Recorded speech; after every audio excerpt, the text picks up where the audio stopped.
नमस्कार, मैं प्रियांशी। आज हमारे साथ हैं आदरणीय श्री संजीव सिंह ऋषि जी। नमस्कार जी, आपसे मेरा एक क्वेश्चन है जी। आपकी ये बुंदेलखंड कावड़ यात्रा कब से प्रारंभ हुई और आपके मन में विचार कैसे आया? देखिए, ये कांवड़ यात्रा 2017 से प्रारंभ हुई। जी। क्योंकि बुंदेलखंड में और झांसी में कांवड़ यात्रा होती नहीं थी और हम लोग जब पश्चिम की तरफ जाते थे तो लोगों को लगातार झुंड के रूप में जाते हुए देखते थे। कांवड़ियों की वो प्रेरणा मिली क्योंकि वहाँ से बड़े बड़े वजन लेके, बहुत बड़ा वजन उठा करके घघरी में, कसेड़ी में स्टील की तो बड़ा वजन लेकर के लोग निकलते थे। एक भगवान भोले सावन के महीने में भगवान भोलेनाथ की भक्ति देखकर मुझे बहुत अच्छा लगा और ये लगा कि अपने यहाँ भी, झांसी में भी ऐसी यात्रा होनी चाहिए। तो यहाँ पर हमने सिद्धेश्वर पीठ के पीठाधीश्वर हमारे आचार्य हरिओम, पूज्य आचार्य हरिओम पाठक जी, उनसे चर्चा की तो उन्होंने कहा कि यात्रा हम लोग इसको शुरू कर सकते हैं। और 2017 में जब यात्रा शुरू की तो तब भी ऐसा लग नहीं रहा था कि यात्रा इतनी अच्छी भव्य हो जाएगी। और फिर ये भी सोचा कि हम लोकल में करें तो ये ध्यान में आया कि हमारे मध्य प्रदेश में लगा हुआ उड़छा है और उड़छा 15-16 किलोमीटर है, तो वहाँ से बेतवंती गंगा का जल क्यों न लेकर के आया जाए। तो ऐसे लोगों को तैयार किया और जब रजिस्ट्रेशन फॉर्म ओपन किए तो बहुत सारे लोगों ने रजिस्ट्रेशन कराया और तब जाकर के वहाँ से उड़छा से और सिद्धेश्वर मंदिर, सिद्धेश्वर धाम, यहाँ पर हमने यात्रा प्रारंभ की। यात्रा लगभग 20 से 22 किलोमीटर की यात्रा है। जैसे कि हमने देखा है कावड़ यात्रा आपकी बहुत विशाल होती है, महिलाएं, कावड़ी, मतलब इतना क्राउड होता है, तो इसका कारण क्या है इतनी क्राउड हो जाता है? देखिए, यहाँ पे हम कह सकते हैं कि कावड़ियों की भक्ति का मेन स्रोत है जी।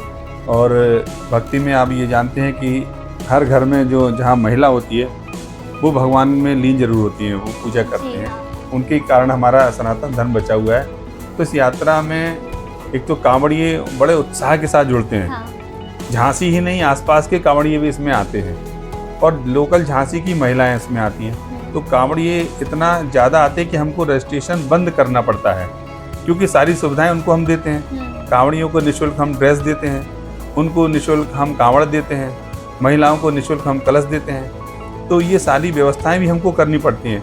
तो जितनी व्यवस्था हमारे पास होती है उसके बाद हमको वहाँ संख्या स्टॉप करनी पड़ती है। उसके बावजूद भी जब हम उड़छा से प्रारंभ करते हैं तो वहाँ कम से कम 7 से 8 हज़ार कांवड़ यात्री उसमें हमारे साथ रहते हैं और उनके साथ साथ जब हमारी यात्रा प्रारंभ होती है तो उसमें 30-40 डीजे उसके साथ रहते हैं, भगवान के स्वरूप रहते हैं, भोलेनाथ के और भगवान श्री राम जी के, हनुमान जी के। तो वो एक यात्रा बड़ी विहंगम यात्रा दिखाई देती है और भगवान राम राजा सरकार के दरबार से हम लोग प्रारंभ करते हैं यात्रा को। यात्रा जब झांसी आती है तो हमारी बहनें, महिलाएं बड़े उत्साह के साथ, हम जब फॉर्म रजिस्ट्रेशन के लिए बांटते हैं तो बहनों के ऐसे इतनी ज़्यादा संख्या आती है कि वहाँ भी हमको कई बार रोकना पड़ता है, स्टॉप करना पड़ता है। लेकिन बड़ी संख्या में जब यात्रा यहाँ आती है तो कम से कम 10 से 12 हज़ार महिलाएं उस यात्रा में कलश लेकर यात्रा के स्वागत में आगे चलती हैं। यानी 15 किलोमीटर से जब वो चल कर के आती है यात्रा, उनके साथ झांसी में जुड़ती हैं और यहाँ से सिद्धेश्वर मंदिर तक वो अपनी यात्रा को लेकर के जाती हैं और जलाभिषेक हम लोग करते हैं। तो एक बड़ा हुजूम इस यात्रा में, यानी हम ये कहें कि पूरा शहर उस दिन भक्तिमय हो जाता है भोलेनाथ की, क्योंकि सावन का महीना है और सावन के महीने में भोलेनाथ की भक्ति एक अलग ही अपनी असीम ऐसी कृपा बनाए हुए हैं लोगों पर कि जिनकी भगवान भोलेनाथ की कृपा से ये यात्रा बहुत ही सफल होती है। जी, आपसे मेरा एक और क्वेश्चन है कि मैंने देखा है कि आपके इस बार की यात्रा का जो प्रचार है बहुत जोरों शोरों से चल रहा है। देखिए प्रियांशी जी, पिछले कई वर्षों से यात्रा चल रही है जी। और यात्रा निरंतर बढ़ती जा रही है। हाँ, देखें। हर साल इसमें लोग जुड़ते हैं तो उसका प्रचार भी होता है और साल भर लोग कांवड़ यात्रा का इंतजार भी करते हैं कि सावन का महीना आया तो झांसी के लोगों को ये मालूम है कि एक झांसी में विशाल कांवड़ यात्रा होती है और वो होने वाली है। तो उसका लोगों में बड़ा उत्साह रहता है, खासतौर से युवाओं में। युवा पहले से ही काफ़ी दिनों से संपर्क में आ जाते हैं कि भाई साहब कहाँ कांवड़ यात्रा कब है। तो इस प्रकार से जब हमारी डेट घोषित होती है जी।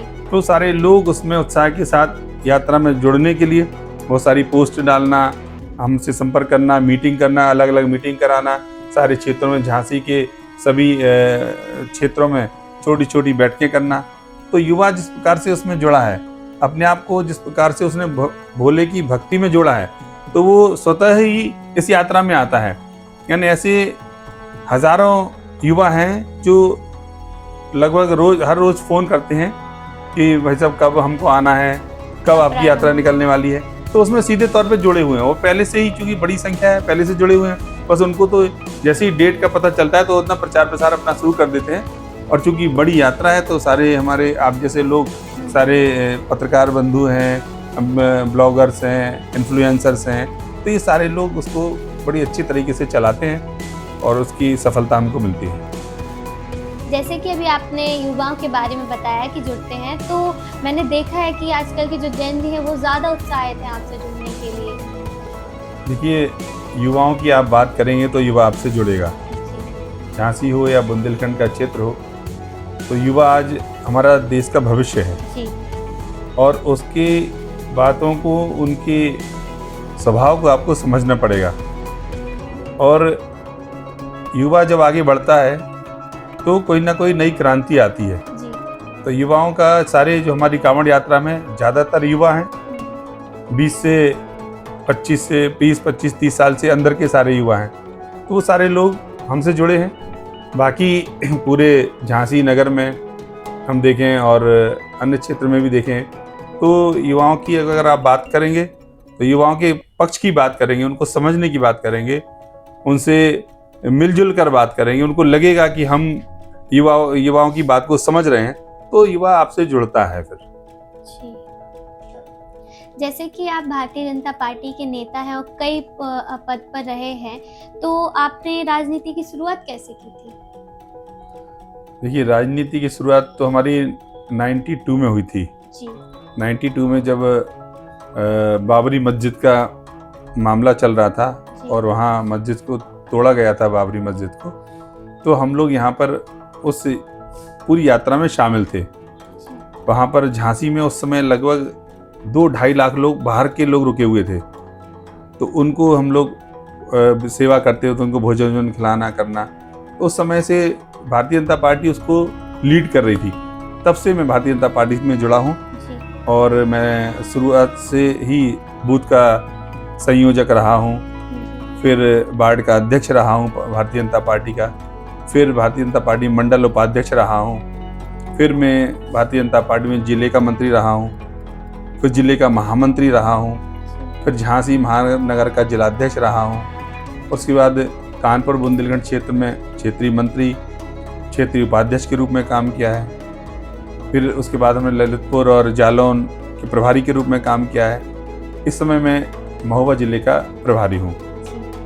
तो ये हमारी राजनीतिक यात्रा रही है। अब आगे यात्रा और कितनी चलती है ये भगवान भोलेनाथ के ऊपर छोड़ते हैं। चलेगी ही, देख रही है हम लोग कि इतनी ज़्यादा उत्साहित हैं सब लोग यात्रा के लिए।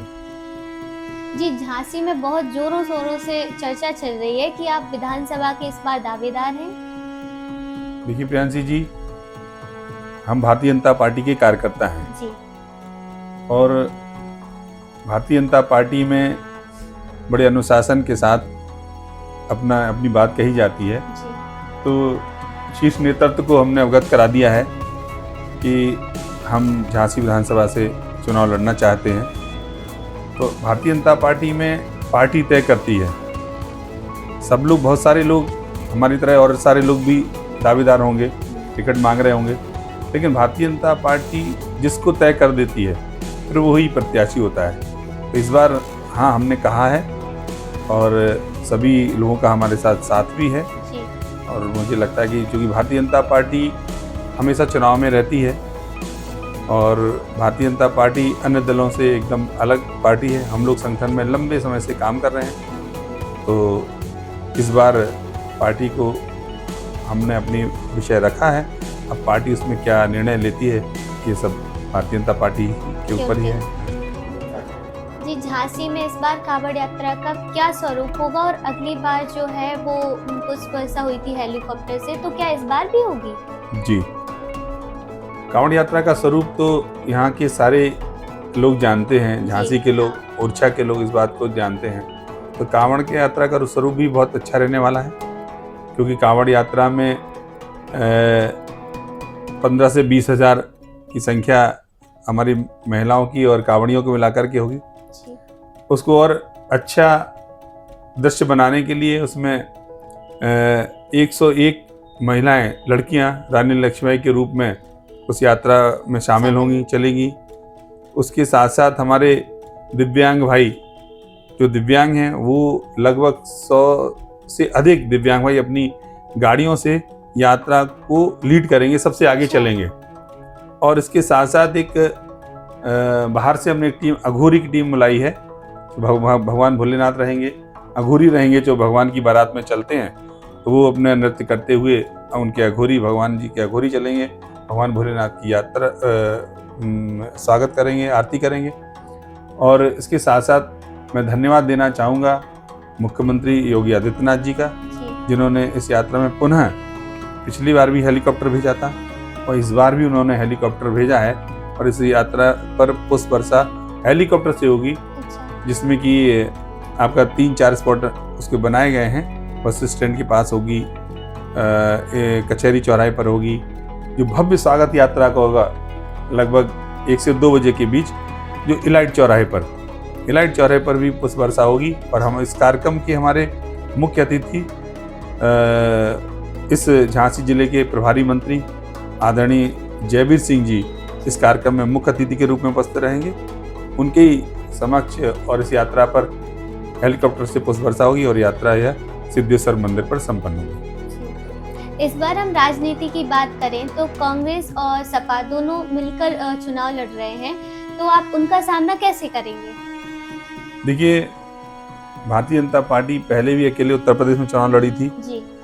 और पिछली बार भी कई गठबंधन समाजवादी पार्टी ने किए थे, उसके बाद भी उनको मुंह की खानी पड़ी थी, बड़े अंतर से वो हारे थे।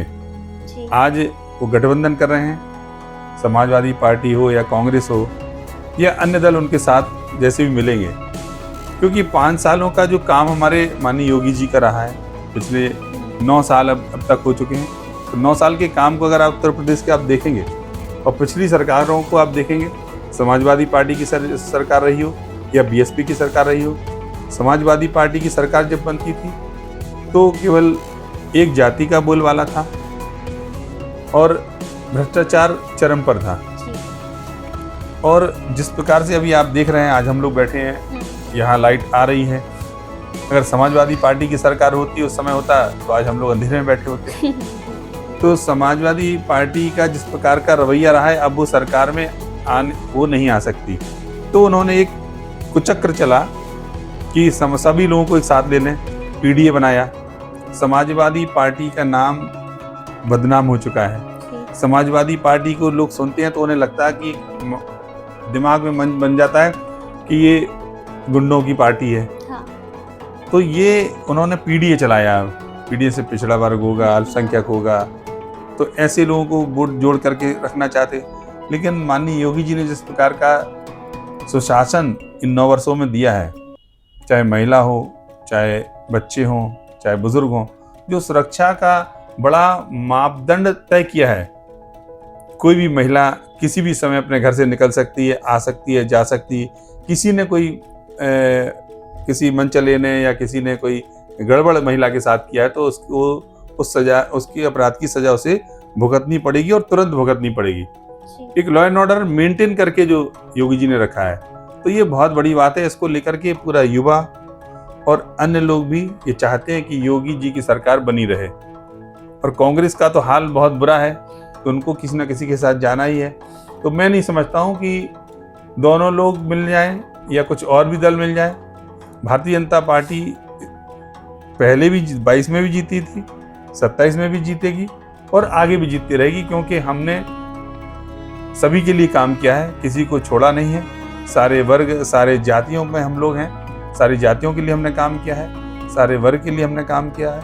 इसलिए मुझे लगता है कि आने वाले समय में 2027 के चुनाव में भारतीय जनता पार्टी की पुनः सरकार बनेगी और योगी जी मुख्यमंत्री बनेंगे। जी, और इस बार विपक्ष पार्टी का कहना ये है कि पेपर लीक हो रहे हैं, जनजी प्रोटेस्ट हुआ है, तो इस बार तो नहीं है कि भाजपा आएगी फिर से।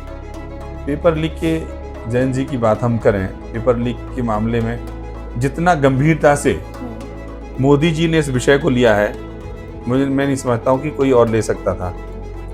उनका प्रोटेस्ट भी चल रहा था और हमारी सरकार उसमें चिंतित भी थी, क्योंकि युवाओं का प्रोटेस्ट है तो युवाओं की बात को सुनना पड़ेगा, क्योंकि युवा हमारा देश का भविष्य है और हम सब लोग उस स्थिति से गुजरे हैं। हम लोग भी युवा रहे हैं, हम लोग भी छात्र रहे हैं, हम लोगों ने भी आंदोलन किए हैं। तो मैं समझता हूँ कि जिस प्रकार से भारतीय जनता पार्टी ने और मोदी जी ने कदम उठाया है, सारे पहले जांच करवाई गई, जांच में जितने भी दोषी पाए गए उनको सस्पेंड किया गया और नए कानून बनाने की तरफ बढ़े हैं, जबकि नए कानून का विरोध संसद में कांग्रेस कर रही थी।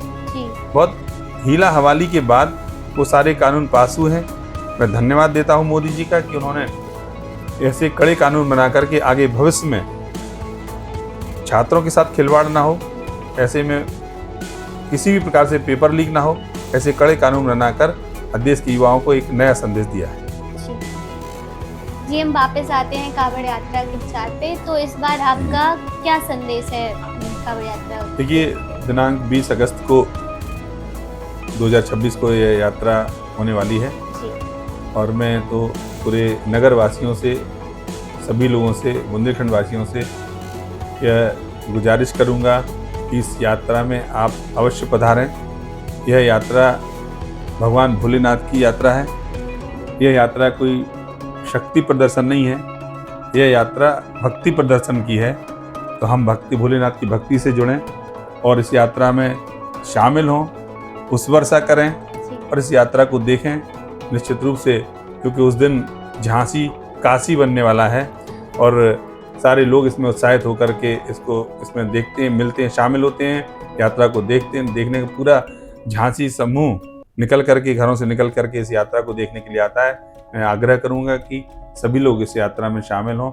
बहुत बहुत धन्यवाद।